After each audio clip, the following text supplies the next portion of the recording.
Hello, good morning students. आज हम लोग क्लास 3 में हिंदी ग्रामर पढ़ने जा रहे हैं, जो हमारा चैप्टर 1 और पार्ट 1 है। आप लोग का एसएसटी की जगह पे हिंदी ग्रामर आया है। एसएसटी आप लोग का कंप्लीट हो गया, तो उसका बुक और कॉपी जल्दी से जल्दी कंप्लीट करके आप लोग यहाँ जमा करिए, फिर उसको हम लोग हटा देंगे। आपका देखिए इसमें क्या पढ़ना है। भाषा, लिपि और व्याकरण, मतलब भाषा को इंग्लिश में लैंग्वेज कहते हैं, लिपि को स्क्रिप्ट कहते हैं और व्याकरण को ग्रामर। ठीक है, तो लैंग्वेज, स्क्रिप्ट और ग्रामर के बारे में हम लोग को पढ़ना है। सबसे पहले हम लोग शुरू करते हैं भाषा से। क्या चीज से? भाषा से। चलिए आप लोग अपना अपना बुक निकालिए और समझिए क्या है। प्रतिष्ठा, ये क्या कर रही हो? ये जो लेडीज है ये बोल रही है कि प्रतिष्ठा ये क्या कर रही हो? तो ये बोलती है प्रतिष्ठा, मैं अपनी सहेली को अपने जन्मदिन पर बुलाने के लिए पत्र लिख रही हूँ। क्या कर रही हूँ? तो वो अपने फ्रेंड को अपने बर्थडे पर बुलाने के लिए एक लेटर लिख रही है। ठीक है, आपने देखा कि चित्र में प्रतिष्ठा की माता जी ने उससे प्रश्न किया और प्रतिष्ठा ने उनकी बात सुनकर उत्तर दिया कि वो अपनी सहेली को पत्र लिखकर जन्मदिन पर आने के लिए कह रही है। तो आप लोग को दिख रहा है ना, क्या बता रहा है कि यहाँ पर हम लोग को दिख रहा है कि प्रतिष्ठा की जो मम्मी है वो पूछ रही है कि तुम क्या कर रही हो अपनी बेटी से, और प्रतिष्ठा उनके बातों को सुनकर क्या जवाब देती है? तो मैं अपने बर्थडे में बुलाने के लिए अपनी फ्रेंड को एक लेटर लिख रही हूँ। हम बोलकर तथा लिखकर दूसरों को अपने विचार बताते तथा सुनकर और पढ़कर दूसरों के विचारों को समझते हैं ना। हम बोलकर, जैसे भी हम बोल रहे हैं, या फिर लिखकर, या फिर लिखे, तो दूसरों को आप लोग को जैसे हम अपना भी विचार बता रहे हैं, और आप लोग क्या कर रहे हैं? मेरी बातों को सुनकर और इसको पढ़कर समझ रहे हैं। लिखना, बोलना, पढ़ना, सुनना, ये सभी भाषा के ही रूप है, समझ रहे हैं? इसलिए भाषा वो माध्यम है जिसके द्वारा हम अपने भाव और विचारों को परस्पर आदान प्रदान करते हैं, यानी कि हम देते हैं तो हम आपसे लेते हैं, आदान प्रदान। भाषा के दो मुख्य रूप है। कितने रूप है? दो। अब कौन कौन सा वो रूप है? तो पहला है मौखिक, पहला है मौखिक भाषा। कौन सा भाषा? मौखिक भाषा। और दूसरा फिर है लिखित भाषा। कौन सा भाषा?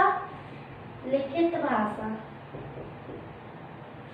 ठीक है, तो मौखिक और लिखित क्या होता है अब ये समझ लेते हैं। तो मौखिक भाषा, जब हम अपने मन के भाव और विचारों को बोलकर प्रकट करते हैं, जैसे कि अभी हम बोल रहे हैं, और सुनकर दूसरों के विचारों को समझते हैं। आप लोग मेरी बातों को सुनकर समझ रहे हैं, तो वो भाषा का मौखिक रूप होगा। कौन सा रूप होगा?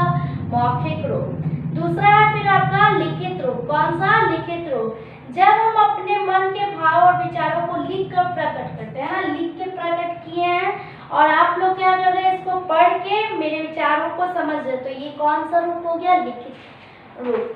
अब पीछे आप लोग पेज पलटिए, तो यहाँ पर दिया हुआ है, पढ़िए और समझिए। क्या है?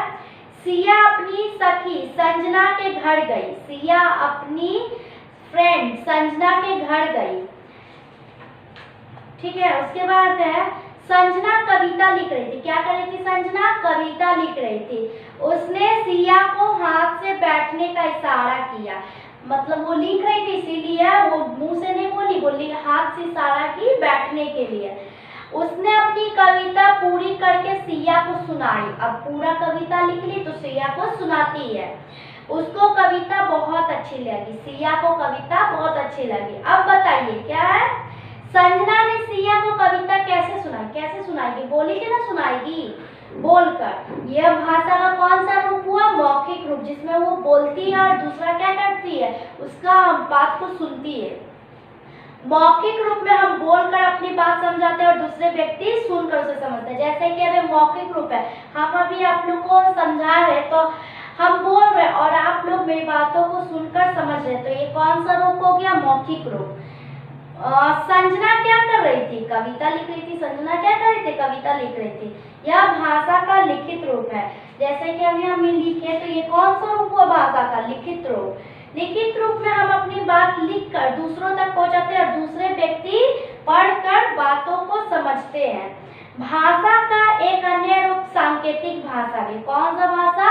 सांकेतिक भाषा। पर यह भाषा का मान्य रूप नहीं होता, इसको कोई मान नहीं दिया गया। संजना ने सिया से बैठने के लिए कैसे कहा? तो संकेत मैंने कहा इशारा से। जब हमने अपनी बात इशारों या संकेतों द्वारा दूसरों से कहते हैं तो वो भाषा का सांकेतिक रूप होता है। कौन सा रूप होता है? सांकेतिक रूप। हमारी भाषा कौन कौन सी है? हमारे देश में विभिन्न भाषाएं, अलग अलग भाषा बोली जाती है और समझी जाती है। जैसे कि हो गया संस्कृत, हिंदी, अंग्रेजी, उर्दू, पंजाबी, तमिल, तेलुगु, कन्नड़, उड़िया, मराठी, मैथिली, गुजराती, मलयालम आदि, ये सब भाषा है। हिंदी हमारी राष्ट्रभाषा है, लेकिन हम लोग की भाषा कौन सी है? राष्ट्रभाषा तो हिंदी। यह देश भर में बोली और समझी जाती है। प्रत्येक वर्ष 14 सितंबर को हम हिंदी दिवस मनाते हैं। कितने सितंबर को? 14 सितंबर को, याद रखिएगा। अब लिपि क्या है? लिपि को इंग्लिश में क्या बोलते हैं हम लोग? देखिए, भाषा यानी कि लैंग्वेज को समझ लिए। अब लिपि को समझते हैं, मतलब स्क्रिप्ट जिसको कहते हैं। प्रत्येक भाषा में वर्णों का एक लिखने का एक विशेष तरीका होता है। क्या होता है? जैसे कि हम लोग जो लैंग्वेज लिखते हैं, लैंग्वेज में जो वर्ड्स यूज करते हैं, तो उसको लिखने का एक अलग तरीका होता है। हर भाषा की अपनी एक लिपि होती है। क्या होती है? लिपि। भाषा के लिखने के ढंग को क्या कहते हैं? लिपि कहते हैं। सभी भाषाएं किसी न किसी लिपि में लिखी जाती है। जैसे हिंदी, संस्कृत, नेपाली और मराठी भाषा देवनागरी लिपि में लिखी जाती है। कौन सी लिपि में? देवनागरी लिपि। अंग्रेजी और जर्मन भाषा रोमन लिपि में, पंजाबी भाषा गुरुमुखी लिपि में तथा तमिल भाषा तमिल लिपि में। ठीक है, तो आप लोग को लिपि समझ में आ गया ना?